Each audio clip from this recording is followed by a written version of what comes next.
Don't buy the house that you want. Buy the house that you need. And the house that you need is a multi-family property. If anybody comes out the gate and buy a single family home, house on the hill, white picket fence, you're not thinking like an investor. And my purpose is to teach you, don't think lifestyle, let the investment create the lifestyle. And they talk about passive income. Nothing is passive until you get active. So if you can't get active and get activated, you're not really getting no passive income. You playing with it because it's gonna stop. You gotta get active, and active means that you gotta learn.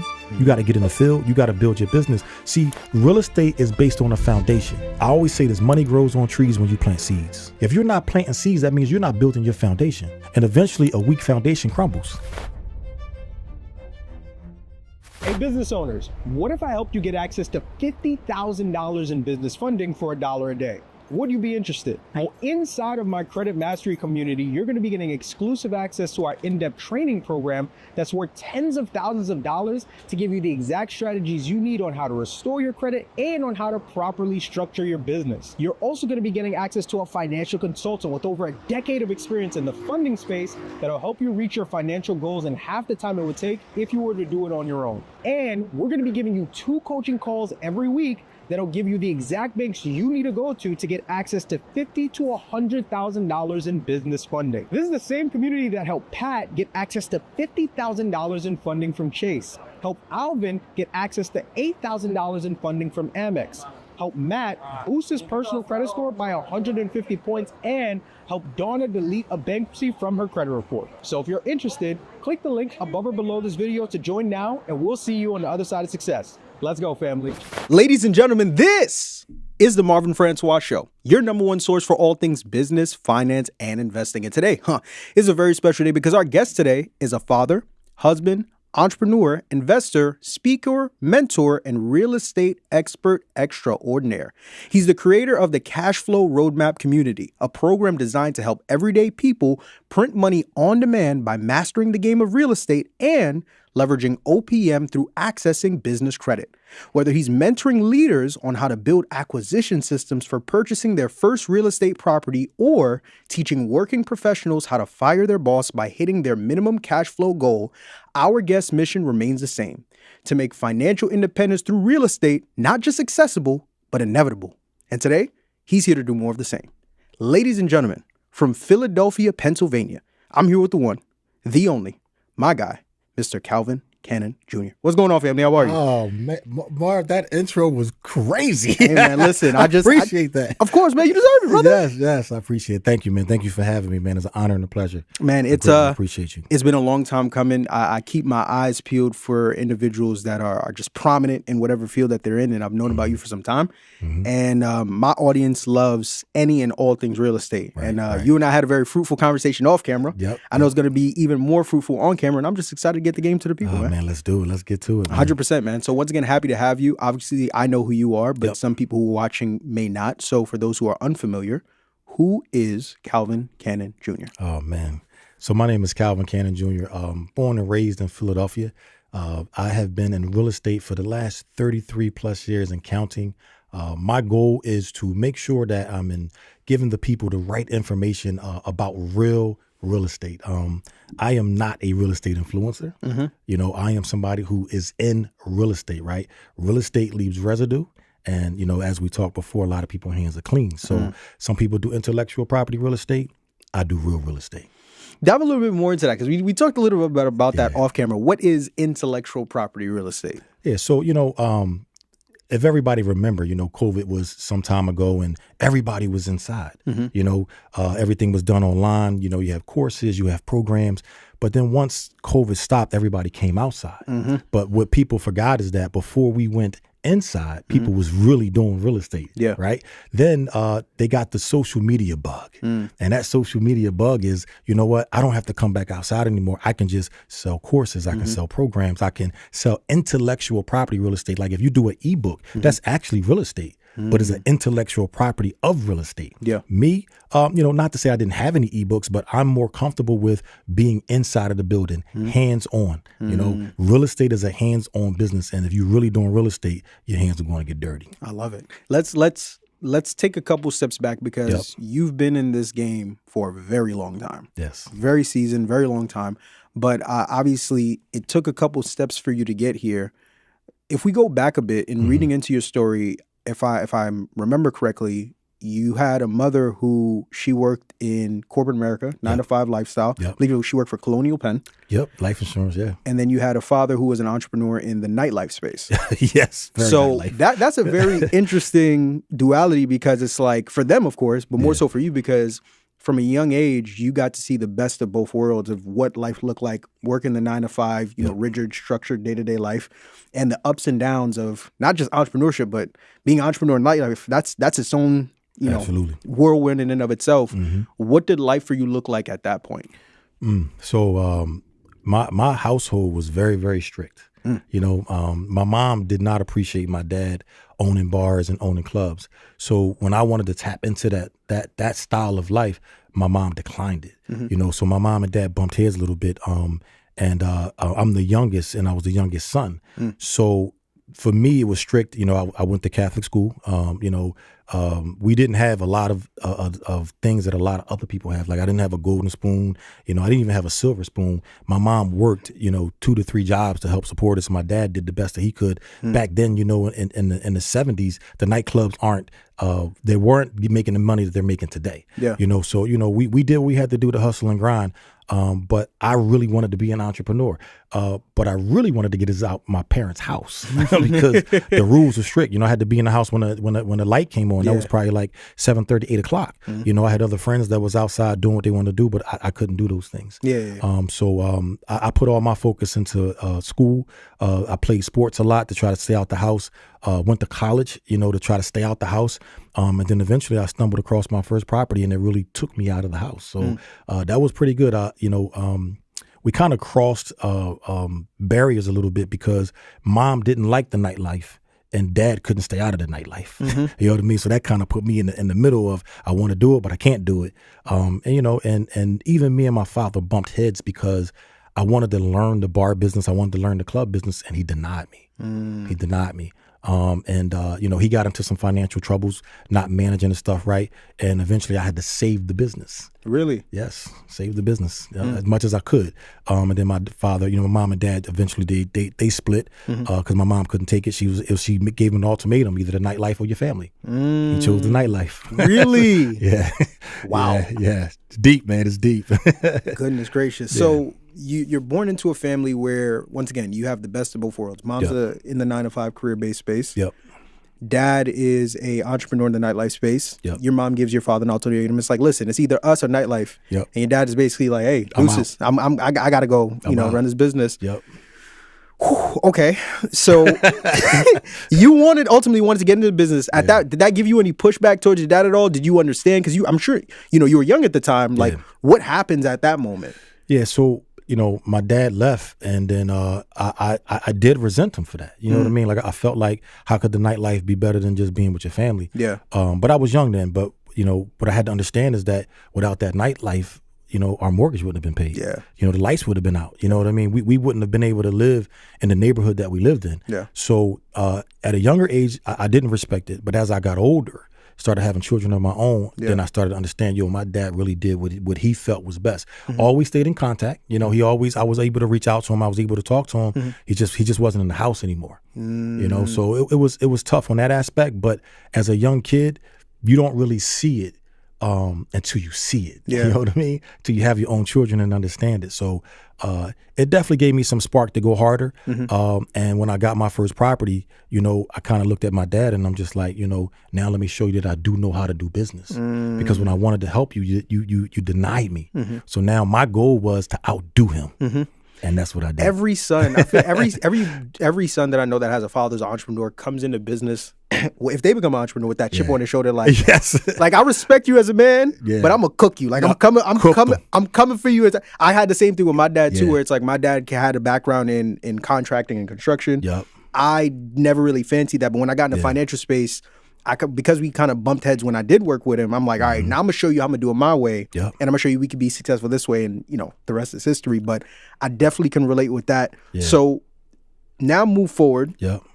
You said you talked about wanting to get out your parents' house. You go to college. Around that time, you get your first property. If I'm not mistaken, you attended Temple University. Yes.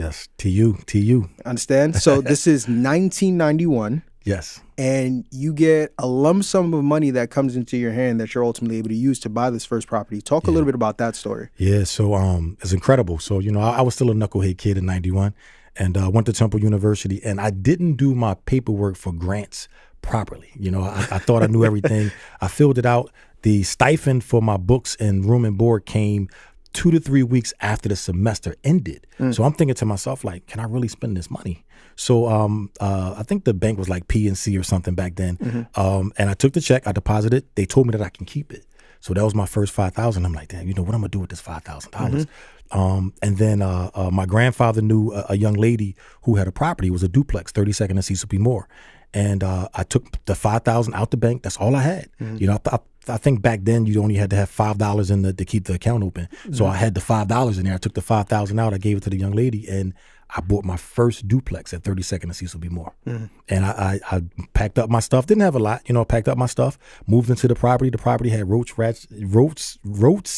rats. The front door didn't lock properly. The windows didn't go up and down properly. But it was my home. Yeah. And I loved it. I ate, peanut butter and jelly sandwiches, iced tea with whatever, Clover. I think it was called Clover Farms back then. Okay. It was iced teas. I had those every night for dinner. I used my sofa to lock my door, put the sofa in front of the door. Man, I was, guess what though? I was living it. I was loving it, man. Yeah. I was loving it. So that was my first step into real estate, and I had no idea what I was doing. I gave the lady the money. She gave me the paperwork. I signed it. Never went to settlement. Never talked to anybody. I just moved in, and I was happy. Yeah, to be in college, I mean, most college students, you're broke, right? You're figuring it Super out. broke. it's books and ramen noodles. That's it, man. Right? That's it. You go from getting $5,000 in your hand, which for a college student is gold. Yes. To now, you flip that into a whole property. Yep. Who knows about this on campus? Oh man, nobody. You know what? I never even told anybody on campus because I thought I did something wrong. Okay. Because I used the money for something outside, and hopefully this don't come back and bite me for Temple. We good now. So, but I never knew. I thought that when I used the money that they were going to come back and ask for it, because it was a stipend. So that means that I had to utilize it for my books and for room and board. And I felt like if I would have told somebody, they would have asked for the money back because I didn't have to pay the money back. It was free. It was $5,000 a grant. If anybody from Temple is watching please. this is for entertainment purposes only. We cannot confirm or deny said sentiments that are being expressed here on the Marvin Francois Show. You understand me? For sure. But I mean, listen, $5,000 well spent. Yes. Yes. So you get this property. Yep. You're doing whatever you can to make ends meet. You got the sofa against the front door. Yes. You ramen noodles and Clover sandwiches and all different things going on. You then, now this is where the story gets interesting. Yeah. I'm reading more into it. You then get an inquiry from someone who wants to buy the property from you. Yeah. What happens there? Yeah, man. I was still going to school, going back and forth. So now I got to share books because I spent the money to buy books, right? So I'm going to the library, and there's a gentleman who seen me going back and forth, and he approached me one day. And this gentleman, he was an entrepreneur, ran his own business, his own pharmaceutical business, we will say. And he came to me and said, "Hey, are you renting that property or you own it?" I said, "I own it." He said, "I want to buy it." And I'm like, "Okay." He was like, "I'm gonna give you $60,000. And I'm like, "What?" He's like, "I'm gonna give you $60,000. I'm like, "Whatever." And then we kind of like talked a little bit. Then he walked away. I walked away. Couple weeks went by. He came back with a duffel bag of money, and he was like, I'm ready to buy the property." And I was like, "What?" He opened up the bag, gave it to me. I looked into it. He was like, "It's $60,000. He had like a whole pamphlet of papers. We went inside. I signed off on it. After I finished signing and took the bag, I packed up everything that I had. I didn't move no furniture. I packed up all the clothes, packed up my books, and I went back to my parents' house. I didn't even count the money, Marv. You didn't even get to make sure that it was all there. I wasn't thinking like that. I just seen a duffel bag full of money, and I knew it was more money than I ever seen in my life. And I went to my parents' house, and my mom was not having it. She was not having it. Yeah. Okay, so you get this duffel bag of. First off, this is all happening in 1 year of college. So this is like 92 now. So I started this sophomore year?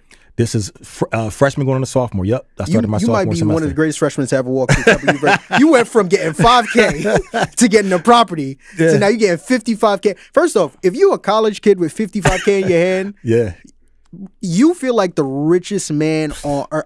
At that point, if I'm thinking about what happens if that money, I'm dropping out. Like they ain't no. I'm gonna figure it out after the fact. But I got $55K. I got what I came for. Temple, shout outs to you. I'm out of here. Yeah. But you get the $55K. You go back to the house, right? Yep. What happens from there? So, I go back to the house. I tell my mom, just like you said, I said, we rich. She's like, what are you talking about? I showed her the money. She was like, where did you get this money from? And I'm like, the guy on Cecil B. Moore, And she was like, get in the car. Took me right to the police station. Mom was not having it. I get to the police station. I'm explaining to them. We get into the detective car. Back then, I think it was like Crown Vics or something. We drove back to the apartment. The gentleman was there. He had his team in here walking out, taking pictures. And the detective walked over. I sat in the car with my mom. The detective walked and talked to the guy. He came back with papers and was like, your son sold the property. And at that point, I'm looking at the documentation. My mom asked for the copy of the papers. We got it. We went back to the house, and we started celebrating, man. I gave my mom some money, gave my sister some money. Still did not count the money. Never counted the money. Marv, I did another podcast, and the guy asked me, he was like, "Are you sure it was 60?" I was like, you know what? I never took the money out the bag and counted it. I had the bag in my basement on the side, and I was just taking money out every time I wanted to use money.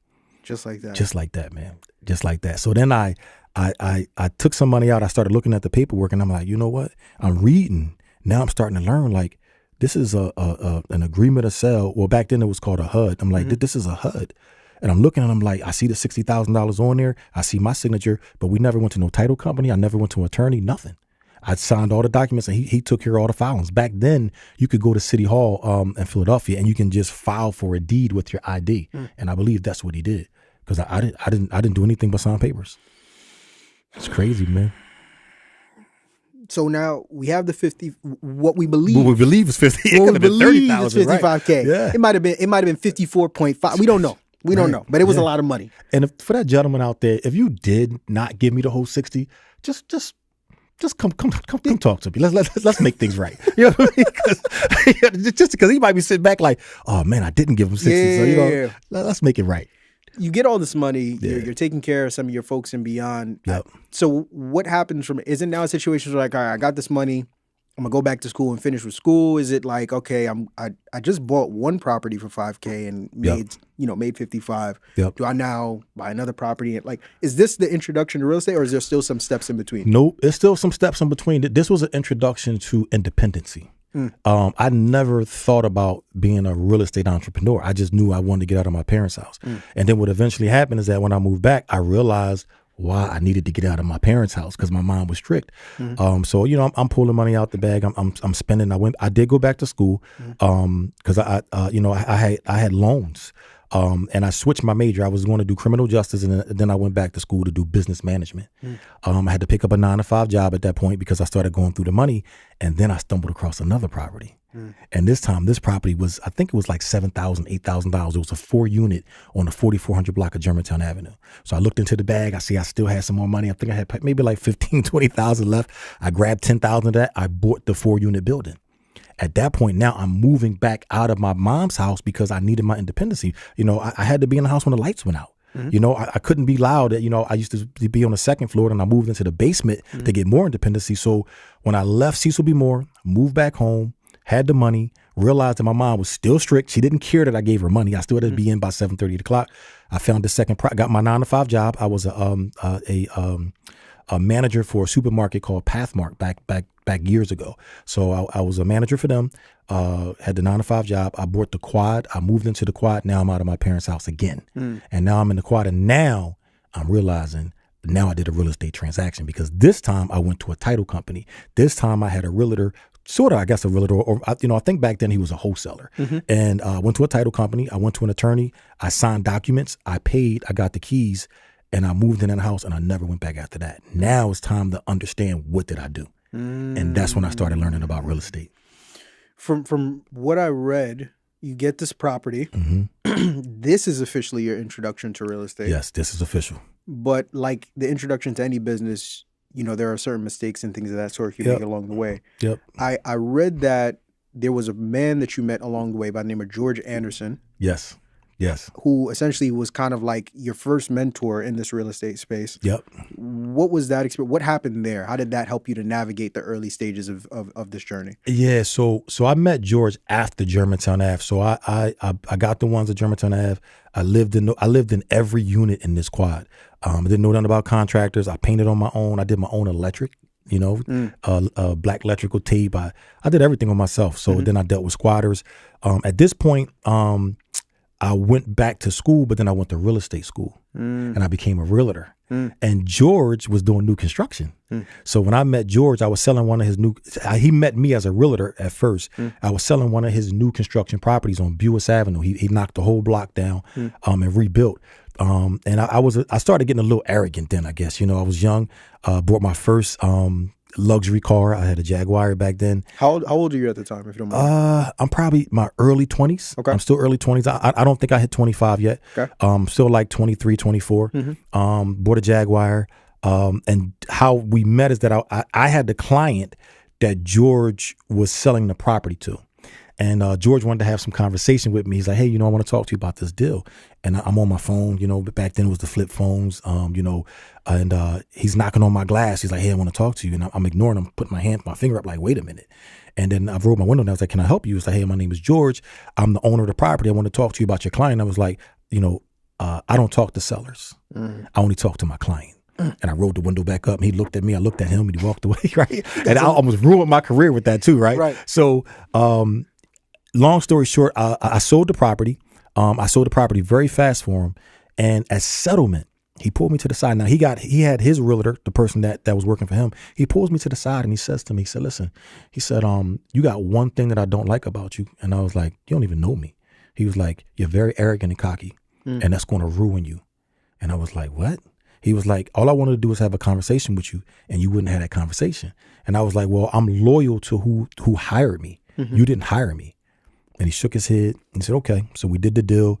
I signed off. I think I got paid maybe like, $4,000 off that deal. He reached out to me. He was like, can we go to lunch? And I was like, what? Like, you just insulted me at the settlement table in front of all these people.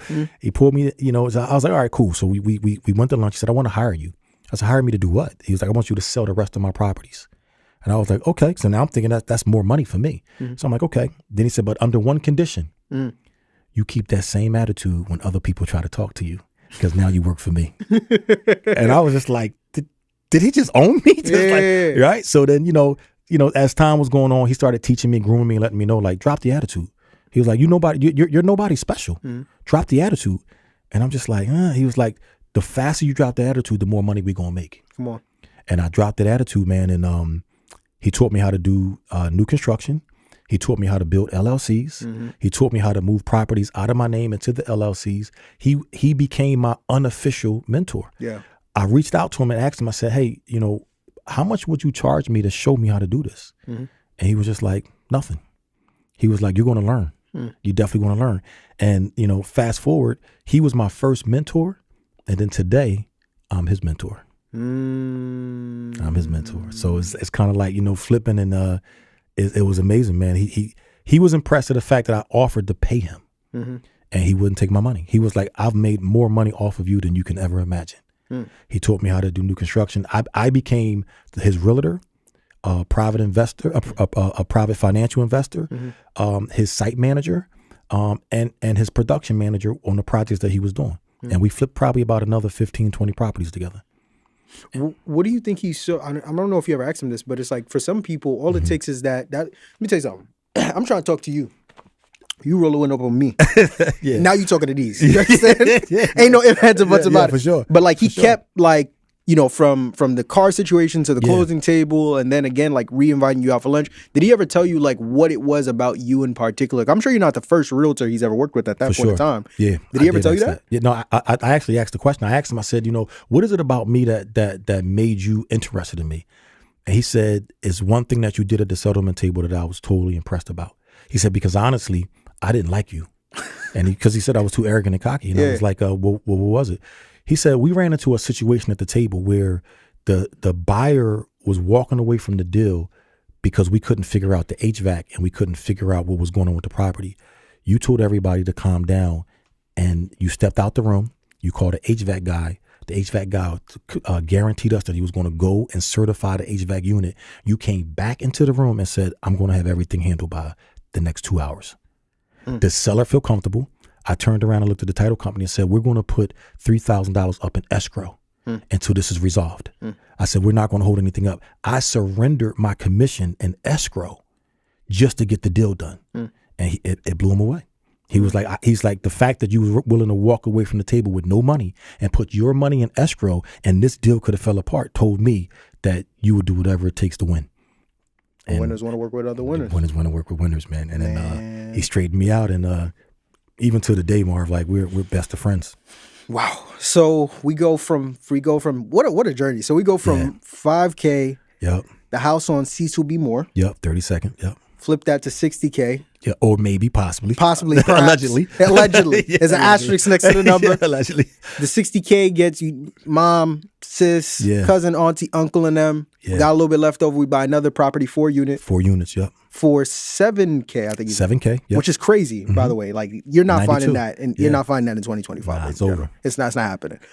You get this 4 unit. Yep. That's your intro. You meet George Anderson, and then from there you take off, and then from that it's boots to ground. I'm all in on real estate. No. Really? So I was all in on learning real estate. So remember, I took myself back to real estate school. I was still going to Temple for business management. I was still working with George, and I still had a 9-to-5. Still? So, yes. I was still putting work, and I was still putting in 40 hours a week, and my Saturdays and Sundays was dedicated to George. Yeah. Wow. And some people might say like, well, if you started making this money, why didn't you quit? Yeah. I couldn't. I was afraid. I was afraid. My job was offering me medical benefits, and my job was giving me that consistent weekly check. I was making $1,000 to $1,200 a week consistently. Yes, George, I was making good money on the weekend with George, but that was to me that was called pipeline money. And with pipeline money is that when you go go sell a real estate deal, you have something in the chambers, but you don't get paid until you go to settlement. Yeah. So that might take 30 to 45 days back then when we was flipping properties. So the money was there when it came. However, my weekly money, my monthly money was still dependent on that supermarket money. I was afraid. I didn't believe enough in myself to bet on me. So yes, I stayed at work. I still built up. Probably when I got to my 10th property is when I respectfully fired my boss. Why is it disrespectfully respectful? Because you know what? When I quit my job, I quit because I had to battle cancer, and I was on my deathbed.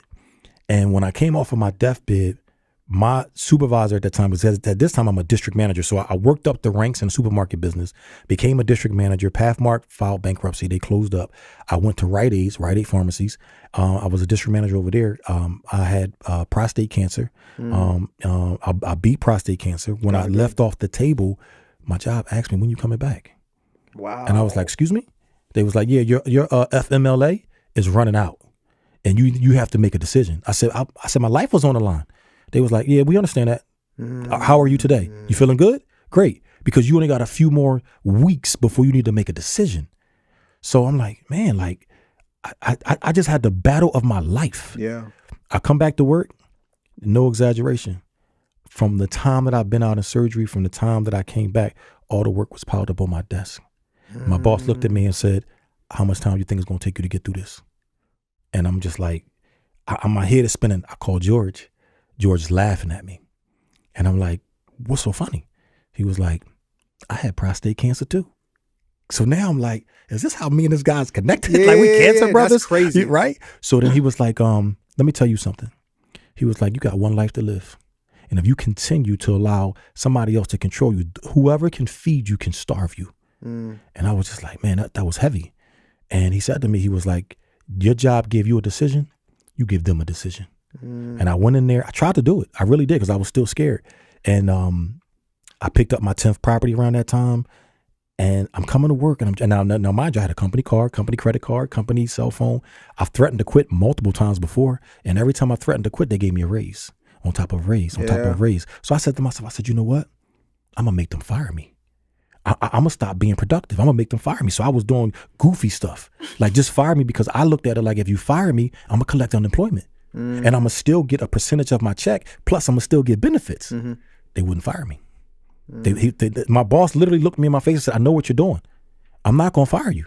He was like, you're going to have to quit. And I had to talk with George, talk with my mom, talk to my dad.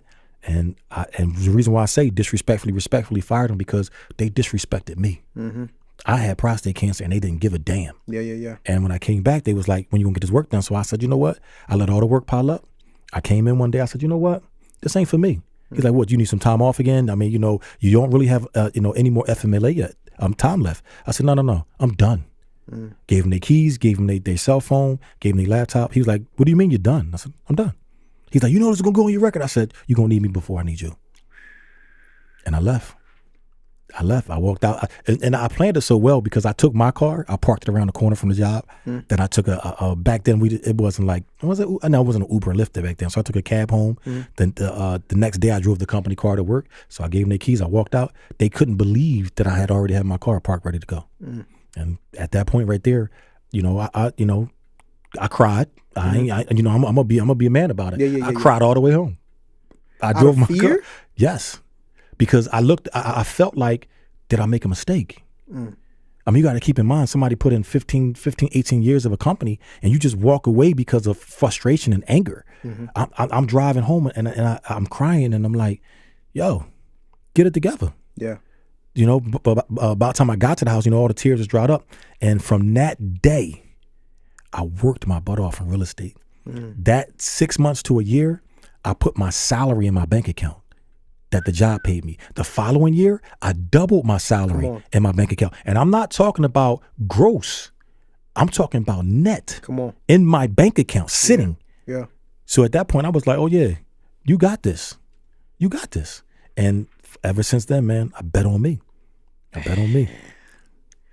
Man, so much to unpack there. For the first question that comes to mind for me is, do you feel like it was when you left, because you spent nearly 2 decades there, did you feel like it was too late or it was just on time? No, it was too late. I gave them too much time. And it's not, and I want people to understand this. Your job is your first financial silent partner. And you have to leverage that. You have to understand that where you work at is your stepping stone. Like, I don't care if you worked at McDonald's. I don't care if you worked at a fast food place. You're learning something. My job taught me how to read P&Ls. It taught me how to create SOPs. It taught me a lot of different things that I'm currently doing today in my business. Yeah. It taught me. I took. The company filed bankruptcy now, so I can tell y'all. So I took every HR book. I took every protocol that they had.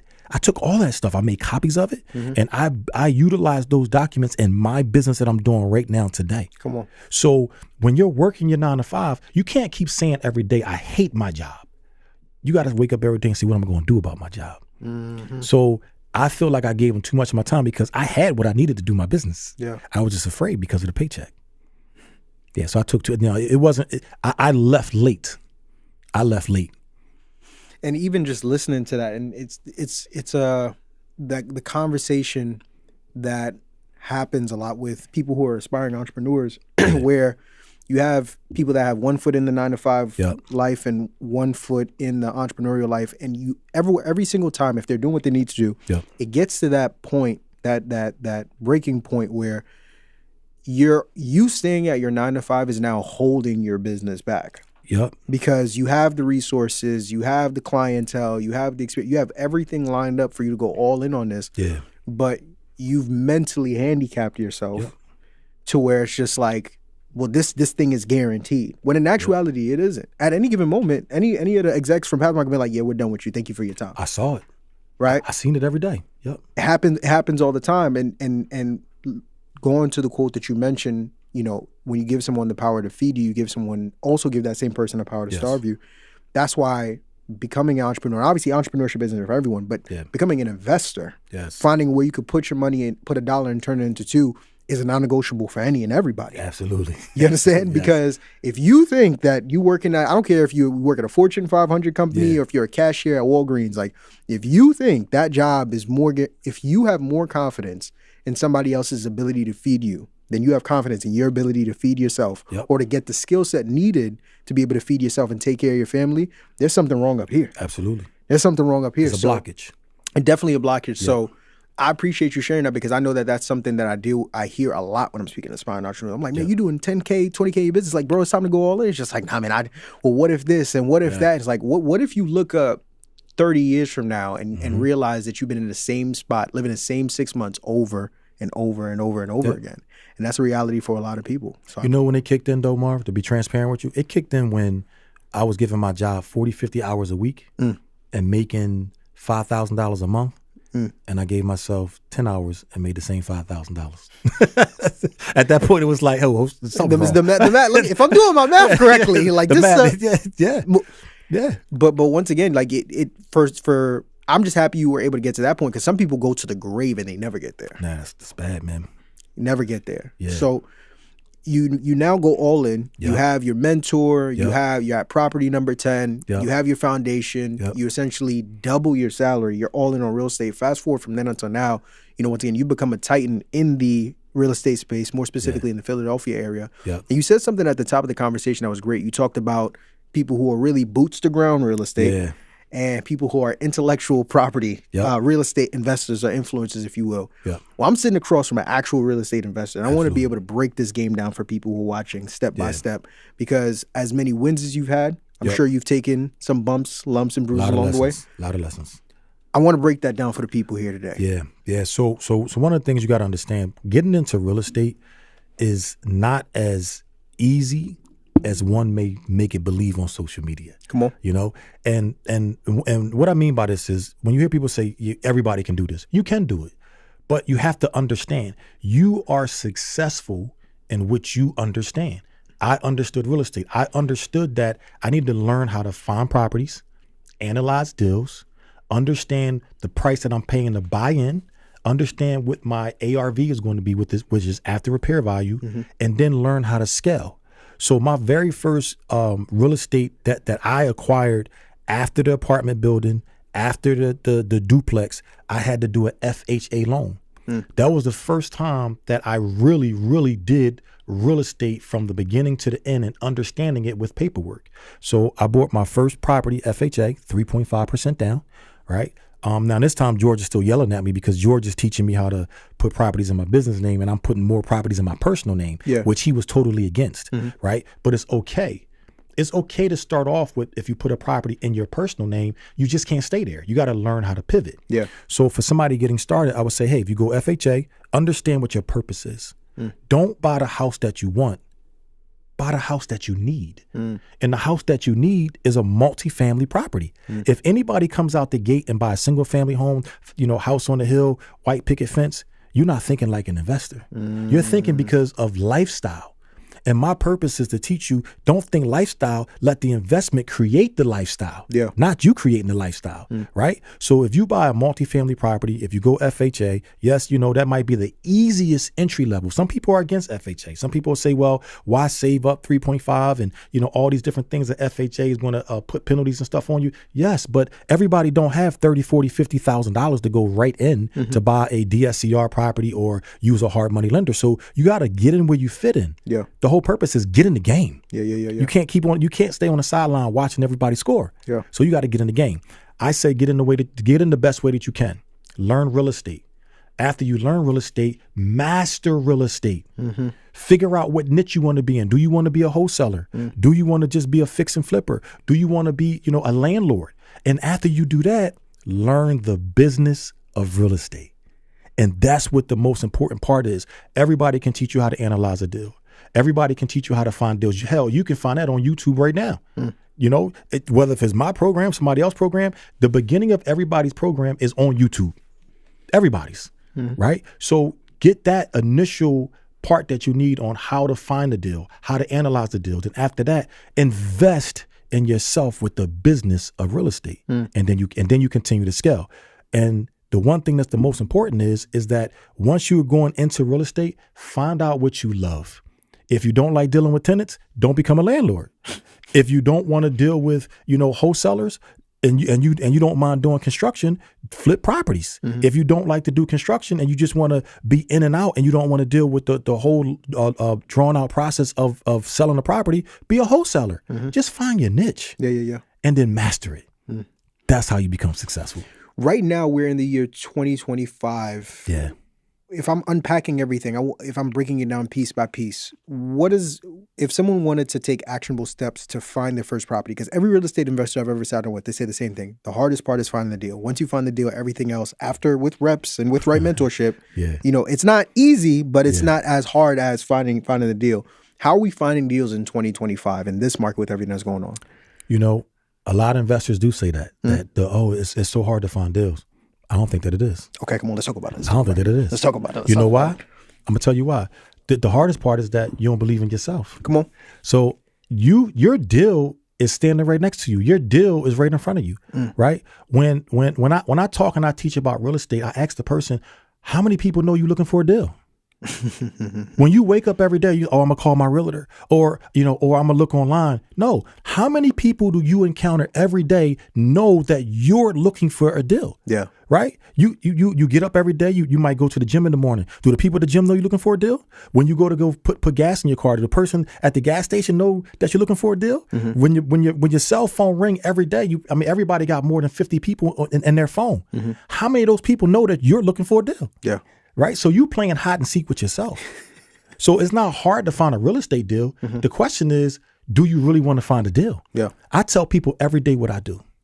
Every day. If I call an insurance company, if somebody call my phone, before you get off that phone, you're gonna know that I'm a real estate investor. You're gonna know where I buy at. You're gonna know if you have a deal you can send to me, or you're gonna know what I'm looking for. The more you play hide and seek and you hide what your abilities are and what you're looking for, that's why people think that it's hard. It's not hard to find a deal. I promise you, if you went outside right now and on these New York streets and you just stood on the corner and say, look, I'm looking for a real estate deal.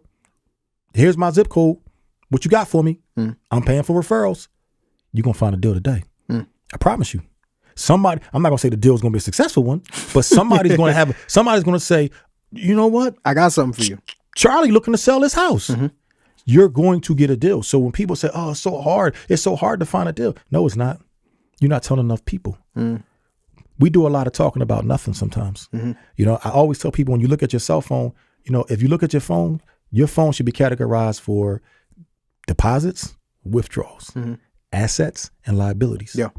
When that phone ring, you got to look at it and say, is this phone call an asset or is this phone call a liability? Yeah. And that's how you find your real estate deals. Just tell everybody. So we're putting ourselves out there. We're shaking hands. We're kissing babies. It doesn't matter if it's posting 1,000 times on the gram every day, like looking for deals. Whether it's cold call or whatever, maybe we're looking for it. Let's say we find a prospective deal, right? Like any business, numbers is the most important thing. If you don't know your numbers, you're not in business. That's correct. What does the process look like when we're trying to analyze a good deal from a bad deal? Because not all deals are created equal. That's correct. So the first thing I always say, like I said before, you got to know what type of real estate you're doing, because the type of real estate is going to determine what that deal look like. Yeah. So if you know that you're going to flip a deal, I'm always looking at a deal and I'm doing a 65% rule. Okay. So if I see something, I say, okay, the ARV, I'll take 65% of the ARV. Whatever the 65% of that ARV is, I'm subtracting of what I think the construction is going to be if I'm going to flip it or if I'm going to hold it. At that point, I'm going to probably deduct another 3 to 4%, and that's my going in number. I'm going to make sure that number, that asking price, or my offer price, I should say, is going to be that number. So you got to know your numbers. If you're not sure of your numbers, the best thing I can tell you is you find somebody that's in the market that you're looking at and say, hey, listen, when the next time you get a deal, can we analyze it together? Can I walk through to see the numbers that you're doing? Because if you're just grabbing properties because somebody said Cleveland, Ohio is a cheaper point, or Indiana is a cheap point, it could be a cheap point, but you're gonna get burnt because you don't know numbers. Even though you in particular areas that are great to buy in, if you don't know your numbers and you don't know how to calculate the numbers, you're still going to get burnt. You're still going to get burnt. So you got to know your ARV. You got to get off of Zillow. You got to get off of Redfin. Those numbers are numbers that are not accurate, but most investors rely on it. You got to find somebody. You got to find a realtor that's on the MLS. You got to find that you can get true numbers. Those numbers are not always true. So when you actually said something interesting where you talked about you have certain investors that are looking in different markets, which perfectly segues to my next question. Because if we're looking for deals and we're crunching these numbers, I've sat down with a lot of investors that have mixed reviews when it comes to in-state versus out-of-state investing. And some who are in favor of either side and some who are against certain sides. If we're speaking more so to newer investors, where do you stand on that discussion? If like I'm starting, wet behind the ears, I'm green, like I'm new to this space. And I'm like, well, I'm in New York. Everything here is expensive. Let me look over here in Cleveland or in one of the other markets you talked about. Where do you stand when it comes to that? So for me, I'm not opposed of out-of-state investing, but I am opposed of out-of-state non-experience. So if you go to Cleveland, if you don't know Cleveland's markets, you got to start in your backyard. And I'm not saying start in your backyard where you have to buy something from New York, because New York is saturated and is expensive, but you can learn the skill sets. So when you get over to Cleveland, you know exactly what to do. Or when you get over to Indiana, you know exactly what to do. But you can't go to a market without a team. See, and this is where a lot of people lose it, because we're chasing real estate, but we're not chasing the business of real estate. We only chasing real estate. But when you know the business of real estate, you can take your real estate anywhere. You can go to Dubai and do real estate if you understand the business. So you got to understand the business of real estate. And I always say start in the market that's close to you. So New York is close to Jersey. Jersey is close to Philadelphia. I'm not catching a plane to Cleveland if I can go to one of those places, one of those states that are closer to me, and I can get my reps in. It may be harder for you to get reps in New York because of the price point of entry, but you got Jersey right on your backyard. You got Connecticut right on your backyard. So I'm going to go to one of those states and I'm going to start practicing, get my reps in. Then I'm going to take my show on the road. That's how you win. One of the methods you talked about, and even me when I was studying real estate years ago, I know one of the more popular methods to get started was the BRRRR strategy. Another strategy where I hear some mixed reviews about it. I'm not in the space, you're in the space, where some people are just like, hey, in 2025, BRRRR is dead. Like if you're doing BRRRR, you're going to over leverage yourself. And other people are saying like, well, I don't know about that. I think it's just about how you approach it. What is in 2025, is the BRRRR method still an effective method for us to not only get started, but to build a real estate business? So the people that say that certain methods are dead, if I can be very transparent, they don't know enough about real estate. And that's being very humble when I say that, because no method is dead.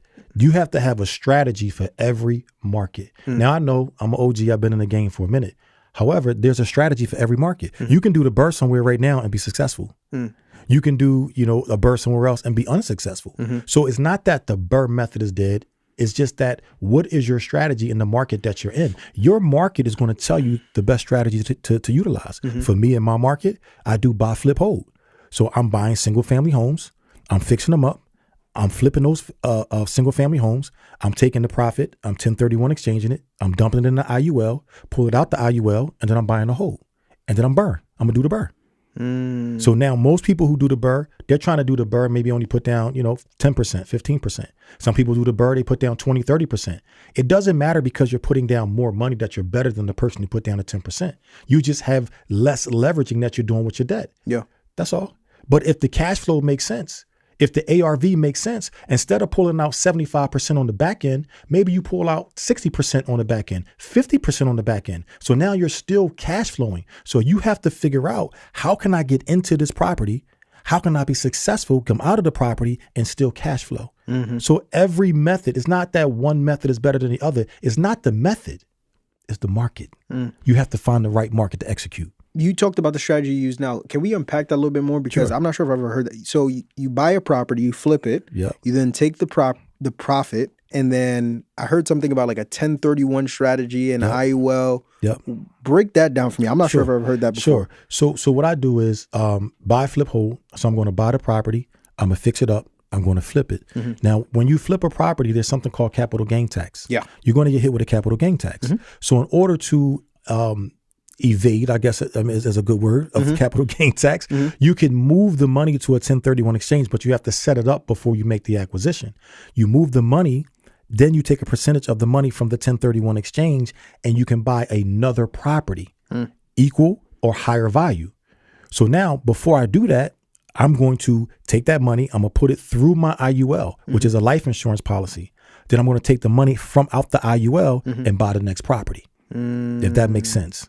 Now, it might be a little tricky for some people because you got to understand that's a process. You might not be able to do that on your very first deal, put in your reps, but that's my strategy. Yeah. You know, because I got in trouble with, you know, taxes when I wasn't paying taxes.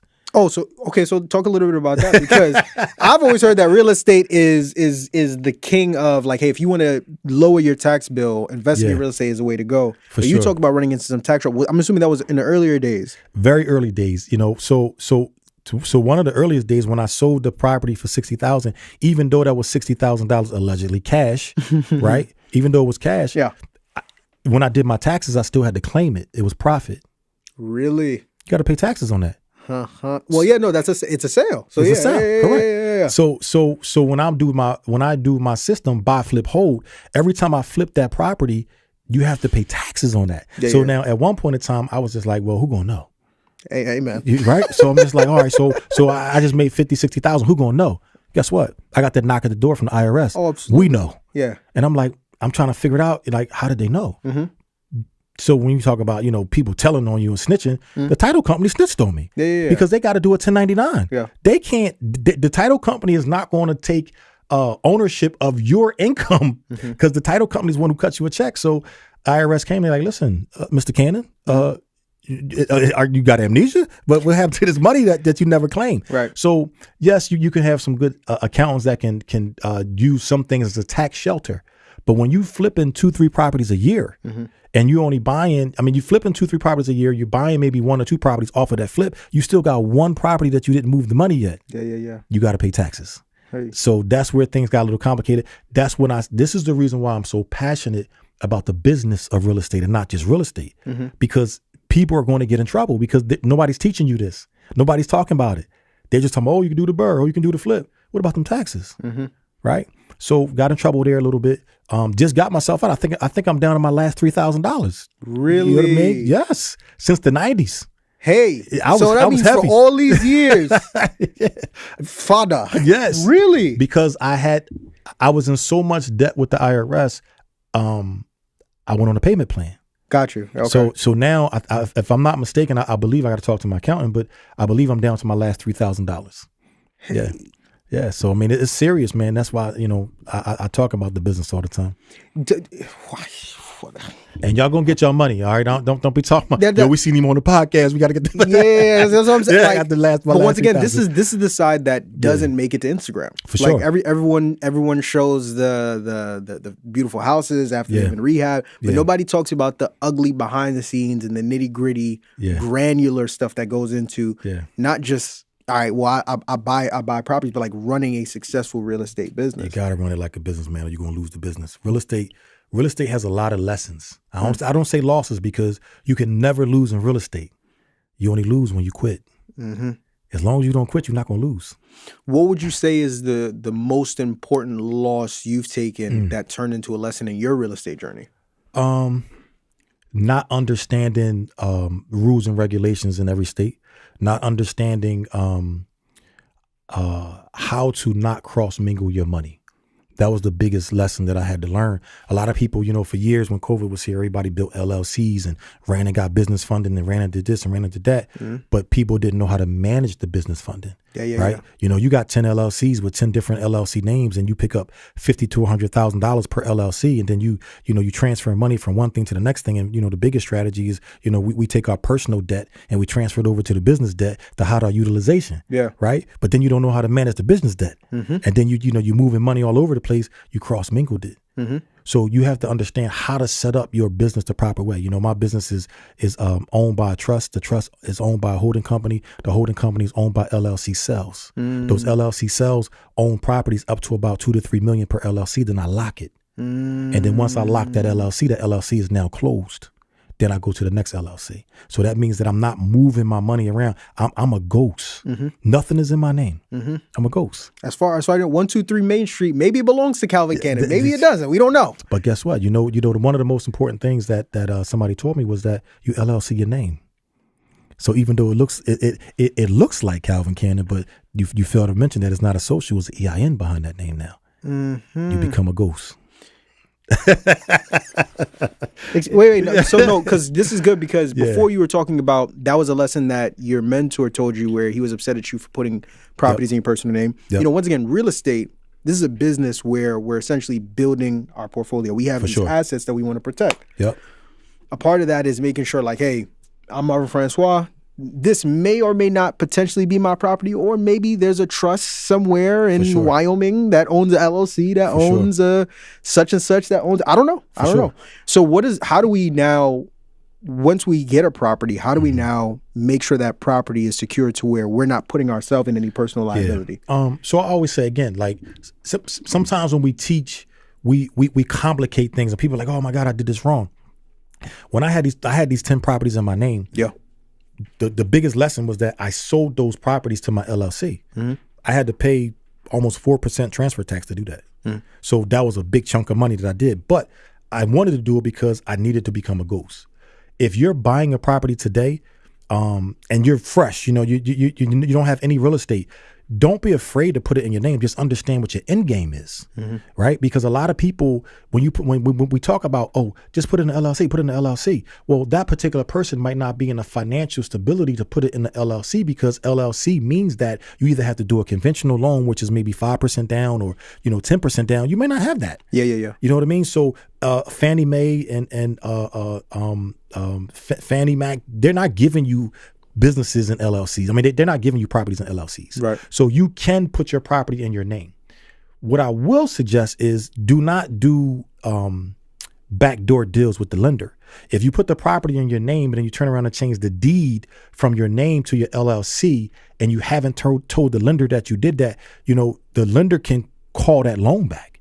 So if you're going to do this and you're really serious about building your business the proper way, and you got a property, maybe 2 properties in your name, that's okay. Build it up, let them cash flow, and then the next couple properties, you can put them in LLCs. It's okay to have 1 or 2 in your name. After you build up your portfolio to a certain point, then you just go back and then you sell that property to your business. You know what I mean? But just do it the right way. This is good. This is really, really good. I want to talk a little bit about the financing aspect of real estate. Absolutely. Because we're not coming out of pocket. For some people, maybe they hustling and muscling and I'm working my job for 10 years and save up and then I'm gonna use that.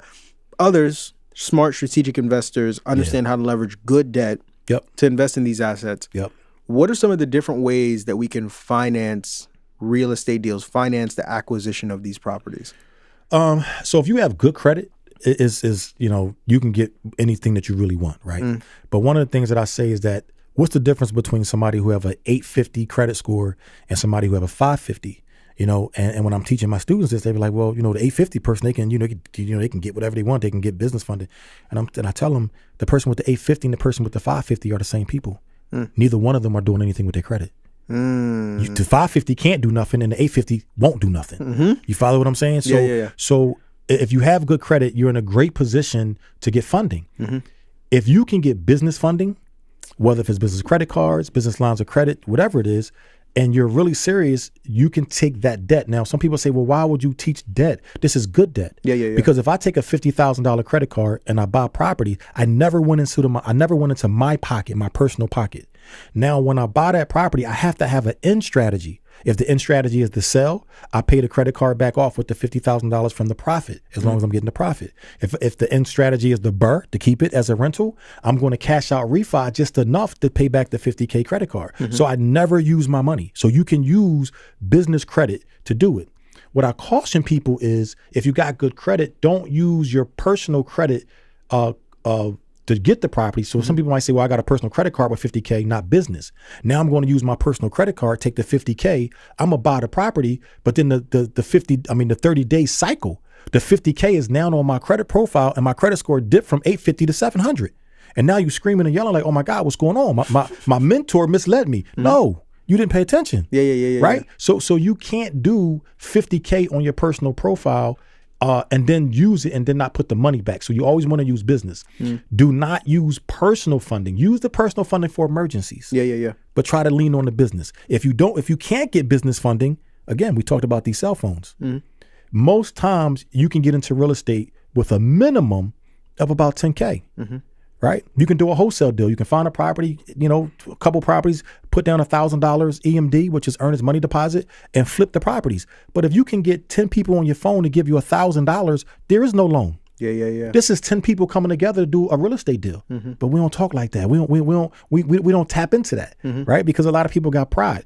You can do something called a subject to deal. Whereas though you can call the seller and be like, listen, you got a mortgage on this property. If I give you a little something to walk away, can I resume your mortgage? You can call the mortgage company, have them place you on the mortgage, start paying the mortgage. And I believe it or not, that particular seller interest rate might be 3-4%. You can still get into real estate, right? So this is what I mean when I say is multiple real estate strategies to get in. So if somebody says, hey, how much money do I need to get started? It's not the money. It's how much do you know? And how much are you willing to invest to get the information to get started? Wholesaling costs you nothing. Come on. So what's funny is listening to all the different ways you talked about just creative financing and just getting started. The one thing you didn't mention, which I was actually surprised in, you didn't mention hard money lenders. And I'm curious to know why that is. Are you more a fan of leveraging business credit versus hard money, or is it kind of on a situational basis? Talk to me about that. I love hard money. Okay, break that down. Yeah. So hard money, the only reason why I don't lean too much on it because hard money can hurt you. How? So a lot of people don't understand that when you go into a hard money lending situation, most times when you're doing a fix and flip, you got 12 months. Max is 12 months. Some people give you 9 months. If you're not sure, if you are a new investor, hard money might not be for you. Because if you've never done a deal before, you don't have a mentor, you're buying your first property to fix it up, to put it on the market, or your first property to fix up and use as a rental, you don't even have a team to get through the construction. You got 12 months to get this done. They want their money, rain, sleet, hell, snow, right? So you got the hard money, interest rates is a little higher, you might not understand, and then you don't get done with the hard money. So you get to the end, now you're looking for an extension. You don't get the extension. The hard money foreclose on you. You never get another hard money loan again. So hard money is good when you have the experience. When you say new investor, I try to pull them away from hard money. When you say seasoned investor, I say, let's go get that hard money. Because hard money is just like cash. But if you don't understand real estate, hard money will hurt you. Here's a quick example. People that get hard money, some lenders put inside of their packet that they get a percentage of your LLC if you foreclose on this property. I didn't know that. This is my first time hearing this. Wow. Deep, right? That's crazy. Okay. It's crazy.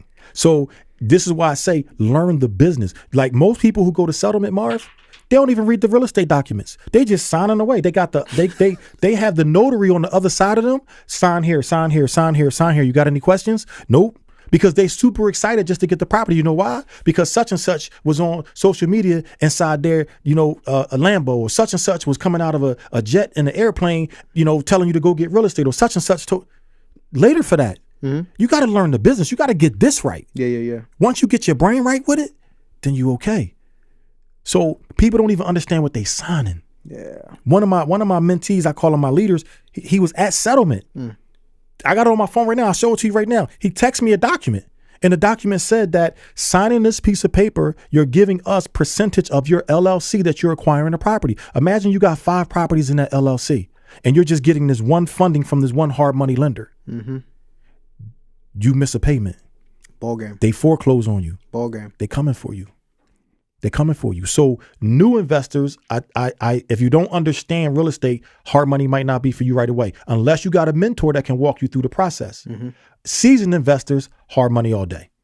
I love hard money all day long. I want to talk about one thing you kept talking about is the business of real estate. The business. I want to talk about another unsexy part of the real estate game that is also important, and I'm sure you've had your run-ins with, which is dealing with title. Ooh. Yeah. What, for those who don't know, for the new investor, what is title? Why is it so important to the real estate process? Yeah. So title is basically, it's like your birth certificate and your birth history of the property. So a title report is a report that tells you all the individuals who may have owned that particular property. That's why it's called a chain of title. Really, title is short for chain of title. And title means taking one person ownership to the next person ownership, and you can be the new owner of the property. You should never, ever buy a property without title insurance. You always have to do a title search. The title company's job is to protect you from the point of purchase going backwards, right? People think that the title is from point of purchase moving forward. It's from title going backwards. They're protecting you that nothing else can interfere with that title. That's why it's something called a cloudy title. Because so many people transfer deeds without going through a title company, is multiple people names on the deed. The title comes in and clear that up. So you got to have title insurance. If my mama called me tomorrow and say, I got a property for you to buy, I'm saying, Mom, you got to go to NBA Abstract so we can do a title search. But I'm your mother. I know who you are. I want to know who that property is. I want to know who. I want to know what's going on. That's right. Yeah. Because guess what though? Did you know that when you're doing construction and you don't pay a contractor, they can put a mechanical lien on your title. Yep. So now my mama got a roof 15 years ago, didn't pay the roofer. He put a mechanical lien. She didn't know about it. So now I'm going to go buy the property and I don't do title because this is my mom. Now I got a $15,000 mechanical lien that got to be paid before the title is clear. Title companies don't sell you properties if they can't clear the title. Yeah. So title insurance and titles are very, very important. If anybody's trying to sell you something without a title, now don't get me wrong, some cities and states use attorneys and not abstract companies, but they still pull title. So don't let that fool you. You got to get a title search. You got to get a title report. We talked about acquisition. We talked about financing. I want to talk a bit about tenants. Oh man, love them. Let's do. You might be the first investor that's ever came on this platform and said that they love tenants. I love them. You know why? Talk to me. So the reason why I'm probably the first is because a lot of investors that come on the platform probably don't understand tenants. Okay. So tenants are just like a client. Yeah. And one, we don't even call them tenants. We're going to call them residents. Okay. Because we got to treat them like family, right? My avatar of a tenant is somebody who's 45 years or older. I'm running retirement homes. I'm your last stop. When you come rent a unit from us, I'm going to treat you well. Okay. I'm your you're going to walk in, you're going to get carried out. Okay. I promise you. And I'm treating you well. All of my units are newly renovated. I'm not a slumlord. I go in, I rip it all the way down to the guts. I rebuild them back up. I give them a luxury apartment, a luxury home for a fair market price. And the reason why people frown upon tenants, they got all these horrible tenant stories. Is it the tenant or is it your process? Come on. Right? So when people say the tenant tore my place up, who vetted that tenant? You can't just blame the tenant. Them days are over. So we got to stop with the non-taking accountability on the things that we do. What's your system? What's your process? Did you just somebody told you about a tenant and you took that tenant and you just put them in? No, we got a process. I have a 2 to 3 day vetting process. My tenants go through a pre-application. They go see the apartment. They go through another application. They go through 2 interviews. Then we try to at least see the place that they're staying at, and or we take 48 hours to process the information that we have. You just can't call me up and be like, hey, I got my money. I want to move in. I'm not interested in your money. I'm interested in your longevity, right? The shortest tenant that I've had and I have currently right now is probably, and when I say currently, I mean they got past the 2-year mark. It's probably about a 6-year tenant. My longest tenant is about 18, 19 years. Really? Yes. Hey. I see what that hat say, rents do. We love tenants because we don't treat them as tenants. We treat them as residents. Holidays come around, I'm giving out gift cards. Every 90 days, I'm checking the apartment. I'm checking in. See, people get tenants and they chase the cash flow. Yeah. They're absentee landlords. Yeah. They set it, they forget it. Yeah. Me, I'm tapped in. This is my business. I'm calling the tenant. Hey, is everything all right? Is there anything that I can do for you? If a tenant is late with their rent, I don't call them up and say, when you going to pay me? I call them up and say, something happened. What can I do to help? So I love tenants, and most of our tenants are on programs, right? I do veterans. I rent to homeless veterans. I rent to HUD-VASH veterans. I rent to Section 8. Not to say Section 8 is always the best, but it's not the worst. But regardless on who I rent to, I have an avatar. I stick to my avatar. I stick to my process. I love tenants. So it's great. I'm happy that you said that because, when we talked about the let's call them the intellectual property investors, the IPIs, that's what I'm going to call them, the IPIs. Yeah, IPIs, I like that. Yeah, intellectual property investors, right? The ebook investors, the course investors.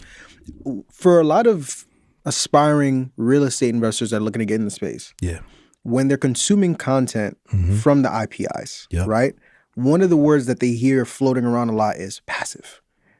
Get in real estate and it's passive. You make passive income. Yeah. I'm gonna show you how to make money in your sleep in real estate and beyond. And I think that's why you may have, and once again, I'm not in the space. I'm speaking from somebody who's from the outside looking in. Yep. That speaks with somebody who's on the inside looking out. Yep. Right. Yep. You have a culture now where it's like, or a space now where you have people coming in and thinking that, all right, cool, I'm gonna get this property. Yep. I'm gonna go ahead and put some people in there, set it and forget it on the first of every month. I should just be able to check my phone, check my Cash App, whatever it may be. Yep. Money comes in, we do it all over again the next 30 days. Yep. But what you're talking about is like real, being a real landlord, being a real like businessman, to where it's like, no, you don't. These aren't just residents. These are people you have relationships with. Absolute So it's like, family. of course they're here for 6, 7, 8, 10 plus years because your boots to ground. You doing the work to where it's like, why would I go anywhere else? For sure. And a lot of people don't talk about that. So this is good. Yeah. So again, we call our tenants residents and we call them guests because we're going to treat them like a guest. The people that are listening to the influencers, right? And they talk about passive income. Nothing is passive before you get active. Right? Let me repeat that. Nothing is passive until you get active. So if you can't get active and get activated, you're not really getting no passive income. You playing with it because it's going to stop. Right? You got to get active. And active means that you got to learn. You got to get in the field. You got to build your business. See, real estate is based on a foundation. And I always say this, money grows on trees when you plant seeds, right? And if you're not planting seeds inside of your business, and it don't got to be real estate, it can be any business. If you're not planting seeds, that means you're not building your foundation. Yeah. And eventually a weak foundation crumbles. Yeah. So when people are online and they're like, oh yeah, I'm getting this passive income, I'm getting 10K this month, I'm getting 20K this month, I'm getting 30K this month. Listen, knock it off. Because a lot of y'all talking about gross. What are you netting? It's not about what you make, it's about what you keep. So if you bringing in $10,000, but you got $9,500 in expenses, what? What are we really talking about, right? So yes, passive income can be created in real estate. Yep. But you got to get active to get it. If you don't believe in being active, if you don't believe in putting in the work, there's no such thing as passive income for you because you got to get activated. Come on. Yeah, definitely. I'm curious to know, we talked a lot about like the business side of it. And I know that, one of the things you talked about was battling with mindset when you were transitioning into this space.